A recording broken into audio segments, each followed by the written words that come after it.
did you do to a beer? Cheers. Cheers. Chivalrous. The chivalrous chef.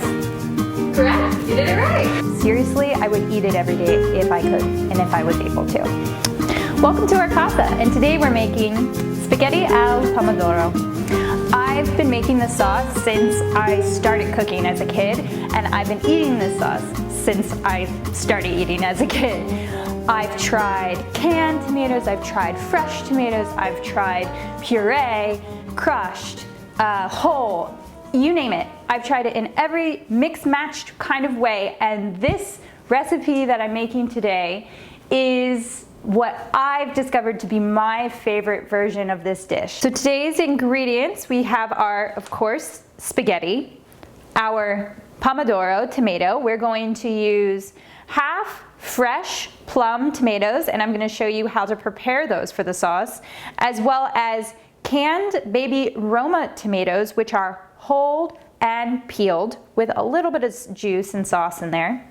We're also, of course, going to use our basil, some chipotle, white onion, some garlic, pepperoncino, red pepper flakes, Parmigiano Reggiano, olive oil, and I will probably get some flack for this, but at the very end, we are going to be using 1 tablespoon of butter. The tomato sauce appeared the first time in 1778 in a book written by chef and author Vincenzo Corrado called Il Cuoco Galante, which is translated as the chivalrous cook.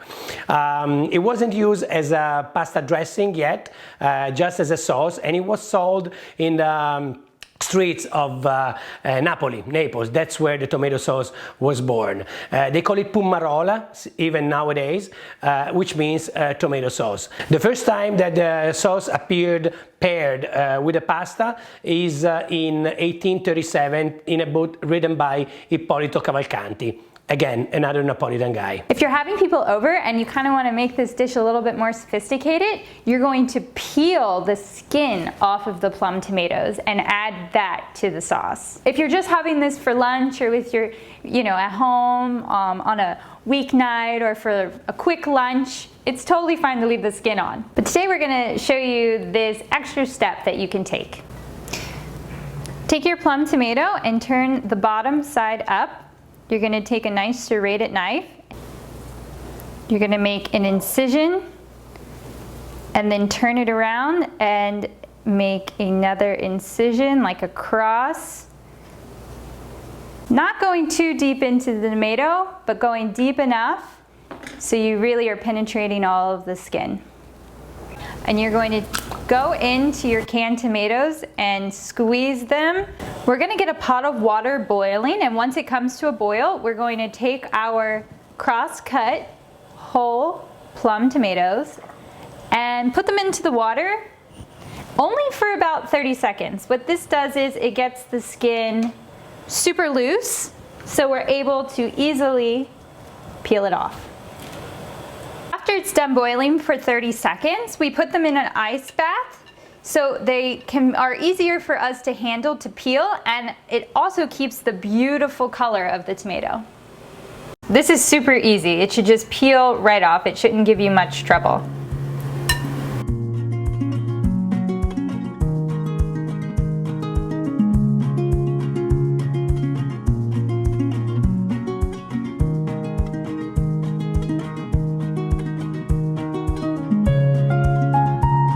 Using about 4 cloves of garlic today.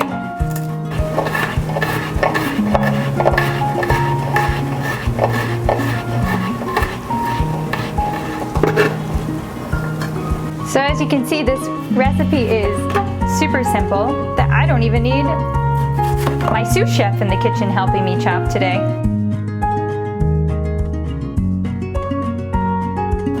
For the onion, I personally like for my tomato and basil to have them a little bit chunkier than a chop. So I like to cut them in strips.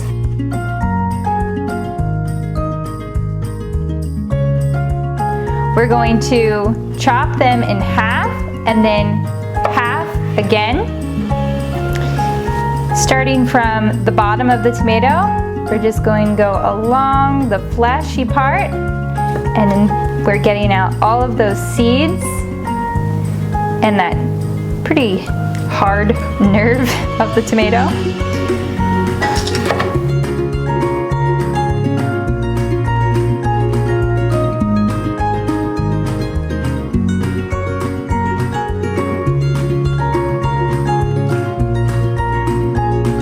Once we've taken out all of the seeds, we are going to roughly chop our tomatoes. You can really, at this point, chop them any way you want. If you want to finely chop them, if you want to keep them like this, it's totally up to you. I like mine with a little bit more bite. Really go with your feeling at this point. All of our ingredients are ready to go. Let's start cooking. So of course we start this dish with our olive oil, and we really want to coat the bottom of the pan. So you want your heat at a medium to high, and we're going to add our 4 cloves of garlic and 2 pinches of red pepper flakes. We're going to let that cook together for just about a minute. We don't want our garlic to fry. Okay, after about a minute, we're going to add our sliced onion right in there. And the onion's going to help the garlic from not frying up because the onion has a good water content. And we're going to cook this for about 2 minutes. We want to kind of break down the onion into something a little bit softer. Okay, I'm going to take half of the basil that I set aside for this dish, and as you can see, I don't even like to chop it or pull it apart. I like to put it in whole.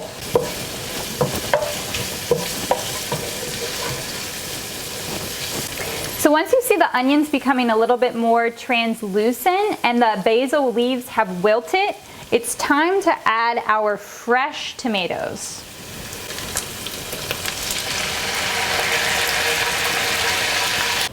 Raise the heat slightly, just because we really want to get the tomatoes super cooked down. And before I put in the canned tomatoes, I like to add some salt at this stage. Now time for the canned tomato.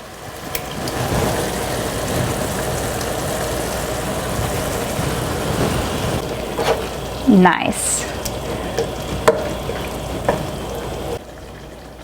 So once you start to see the little boil bubbles, we're going to lower the heat to the low temperature, and we're going to keep it at a nice simmer. We're going to cook the sauce for about 20 minutes. Of course, you can go longer. You can even go less, but I find 20 minutes is a nice sweet spot. Now, a lot of people also take the sauce after it's been cooking and put it in a blender to get it super smooth, which is totally fine, nothing wrong with that. But for me, I like it thick, chunky, rustic. I want to take a bite out of all the ingredients when I'm eating my spaghetti pomodoro. The sauce is about 10 minutes in, and you can already see it really coming together, getting nice and thick and beautiful. Time to salt our pasta water. And now the proper way to drop in your spaghetti. Look happy. Yes, I'm very happy when spaghetti are in the game. It's that time again. Time to save some pasta water.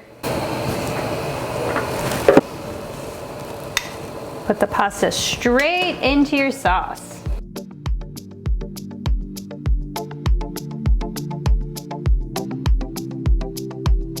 Now we add our 1 tablespoon of butter. And we still have the fire going because we're gonna get that pasta and pomodoro to cook together. Now we add our remaining leaves of basil. I love adding some at the end because it makes it so fresh. Get your tongs in there. Add a little bit of pasta water.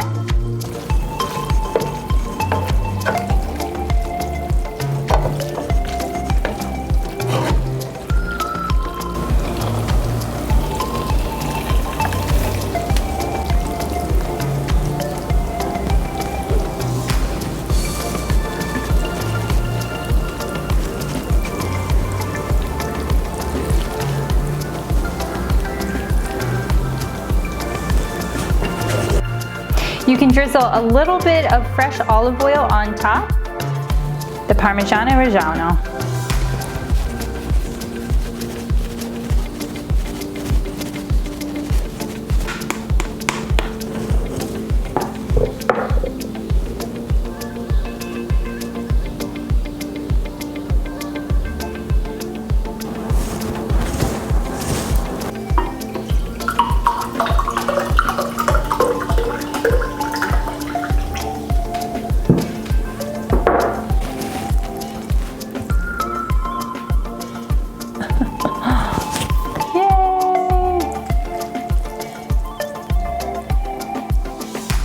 Oh my gosh. Cheers.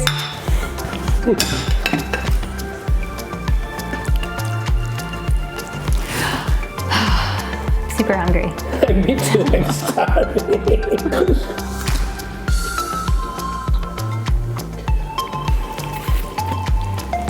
Mamma mia.